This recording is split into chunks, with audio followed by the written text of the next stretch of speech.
দেশ এবং প্রবাস যে যেখান থেকে দেখতেছেন সবাইকে জানাই ঈদুল আজহার শুভেচ্ছা। আজ ঈদুল আজহার দ্বিতীয় দিন। তবে দেশ বিদেশে যার যেমন যায় আমাদের প্রবাসেও ঠিক তেমনই গেছে।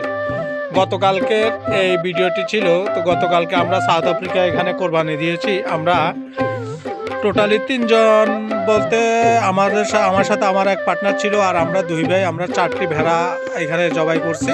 আর 4টি ভেড়া পূর্ণাঙ্গ শেষ করতে আমাদের সর্বশেষ 2 ঘন্টা লাগছে। আমরা যেখানে এটার আয়োজন করছি সেখানে আবার রান্না বান্না সব কিছু আয়োজন করে আমরা সেখানে খেয়ে দিয়ে 1টা বাজে বাসায় চলে আসছি। অথচ গত বছর আমি গরু কোরবানি দিয়েছি সকাল 10টা থেকে প্রায় রাত 10টা পর্যন্ত আমার কাজ করতে হয়েছে। এই জন্য এবার আর গরুতে যাই নাই। এবার যাই হোক, এবার ভেড়া দিয়ে কোরবানি করলাম, কারণ সাউথ আফ্রিকা আসলে ভেড়াটাই অ্যাভেলেবল পাওয়া যায়, খাসিটা তেমন একটা অ্যাভেলেবল পাওয়া যায় না, বা পাওয়া গেলেও আসলে অনেক দাম। কিন্তু আসলে খাসি থেকে কিন্তু মূলত ভেড়ার মাংস খেতে মজা বা ভালোই লাগে। এই ছিল গতকালকের ভিডিও। ধন্যবাদ সবাইকে।